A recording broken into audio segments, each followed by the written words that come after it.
Punchline. Peer process. So, another peer process today for Fighting for the Punchline.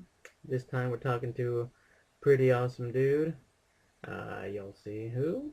And, once again at the Chatterbox in Covina. So, check out. They have their open mics every Thursday. Anyway, let's get to the interview. As always, let's check out this guy's killer material. First of all, it's a really sexy name. So we'll be like, you know what, you gotta go to this bar. It's named, I don't know if that's sexy, but that's what it was called. She's like, I was cutting my toenails recently. My annual cut. My shoes look really big because it's all toenail. Awesome. Now let's see the interview. So, what is your name? My name is Dickie Nelson. And how old are you? I am 28. Okay, and how long have you been doing comedy or I've been stand-up? doing this for November. So are we in our 4th month, so 6 months? 6 months? Kind of. No, actually, 4 months. I'll say that. I started the process in November. I didn't start going up on stage until January, like first. Regularly? Yeah, early January. How do you like it so far? I love it. It's a thrill. It's a rush. It's nice to be able to get your shit out there. Yeah. That's cool. I mean, it's one place where you can kind of just be yourself and you can force it down someone's throat. And, yeah, just your ideas and stuff? Yeah, you know what I mean. That's cool. I have a lot of dirty laundry. I like to put it out there. Where did you do your first set? Why? Did somebody force you or whatever? And maybe a joke you liked from it or that you didn't like. Okay. That didn't go over well. Oh, all right, cool. I wasn't planning on going on stage until this year in like June. I told myself like June you're going to go on stage and you're going to start. Because I was planning on writing out a bunch of crap. But I kind of forced myself. I just went out there, just threw out the flappers and did it. Fuck it. My best joke, I think that night, not even my best joke, it was just the one that I liked the most was a joke about getting into a car accident with somebody who was maybe like trying to get their bumper fixed, like had a little nick.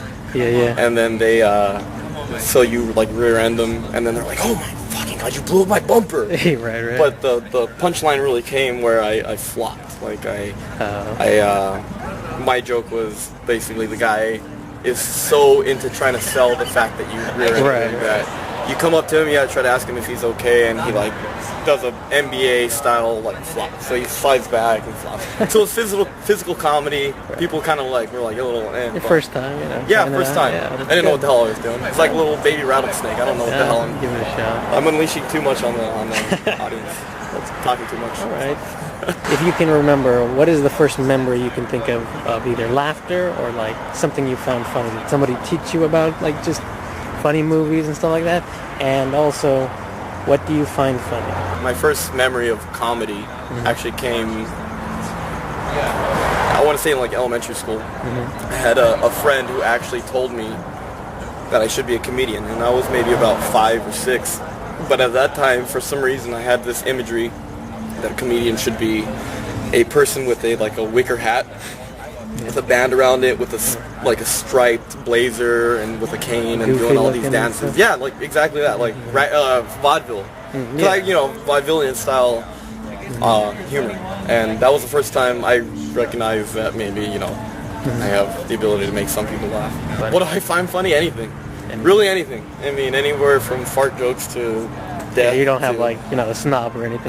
No, I'm not a snob. Say this is like low class. And, people who are like kind of like, I'm a guy who eats like pig intestine and like gizzards and shit. Like my humor is pretty much parallel to that. Like I'll do and take as long as it makes you laugh. Yeah, it's pretty much whatever makes me laugh. Like the other guy, I don't know if you talked to him, Miguel. I asked him, like, do you laugh at fart jokes? He's like, fart jokes? I don't do fart jokes. I'm like, who doesn't do fart jokes? And there's no punchline to that. It's just simply I can hear a fart and it'll make me laugh. It's just funny. Can't even explain why it's funny. You can't even explain it. It's just like it takes you away from Not reality, but it just, you know, for me, as something as simple as a fart will make me go off into a state where everything is better. You know what I mean?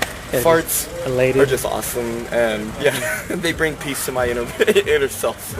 Cool. Sad to say. What are some of your influences? If you had to pick people that you really like, or maybe aspire to be kind of like just as funny, or maybe somebody you connected with seeing them. You know what I'm saying? Famous comedians, I could say Jerry Seinfeld. Okay. Absolutely, I grew up watching him on his show. Big fan of his show. Stand-up not till later. Patrice O'Neill is another big comedian of mine. It was just more of a guy who was passionate about what he was talking about. Yeah. He's hilarious on the O&A show. Absolutely, and it's just such a shame that he died, man. But one of my biggest influences, I would say, is my neighbor Henry Lewis. He's I would say like a partner writer of mine. And man, I know he's not even a comedian. He's not funny, but he just has like such a dynamic mind. No, he has such a dynamic mind. I mean, a lot of my jokes have been developed from him. And he's a Kramer to your Jerry. Yeah, absolutely. Say what? He's a Kramer to your Jerry. Yeah, he's actually more like he's like a deep, dark. I don't know if you've ever seen Seinfeld, but if you've ever seen like the creepy clown, I forgot his freaking name, dude. He's a psychotic guy. He's more on that level. He's just deep, introspective, and he kind of makes you question whatever you believe you think you believe in. So why stand up as opposed to other kinds of comedic kinds of art, like, you know, writing or maybe acting, something like that? Or are you trying all that kind of stuff? I've done it, but immediate feedback. I like immediate feedback. I love the immediate feedback. I like knowing what's funny or what's not at that time. Even you can think about it too long on stage, and it's just, you know, it can fuck things up. But like, I just love the immediate feedback because I mean, every day that I you know, write it, I do work. So it's just knowing whether or not whatever I worked on works. Short term and unrealistic. People laugh at you for saying it. Golden goals. Maybe just a goal for yourself, and maybe just a goal like stupid to dream about. You know what I mean? You know what? First of all, I'm gonna say fuck whatever anybody else thinks. Right. Like that's not. If somebody else is laughing at the fact that I'm saying I'm gonna be on TV or in the film sometime, fuck 'em. You know, they're laughing because they would laugh at themselves saying that. But me, I'm going to be on film and TV at some point. But I believe it, dude. I believe it. At some point. Oh, yeah, I'm on film right now. Woo! Yeah. I'm famous. YouTube next. Yeah, film or TV. Making money off of making people laugh. If you have something where you're like, I've made it, like let's say, because definitely you're going to go places, and then like, if you get this, it's like, I'm done. Like, TV show, making your own movies, what kind of thing would be like, you want this, and then it's like, I can coast. And then another thing, I don't ever feel like it can be done, but a point where I'll feel accomplishment is when somebody can tell my son that he appreciates his dad's humor. Nice. Yeah. That's it. Simple. Nice. Simple, but that's it's strong. It's strong, man. Joke writing processes. Stream of consciousness, just write shit down. Do you have like bullet point premises? Do you write like script wise, like word for word what you say on stage, or do you kind of improvise? What would you say is your process? It's changed over the past couple months, few months, but pretty much right now is I have a ton of premises. I organize it by premise, by joke, and then each week I type out my set for whatever venue I'm doing. Okay. And then I go off that.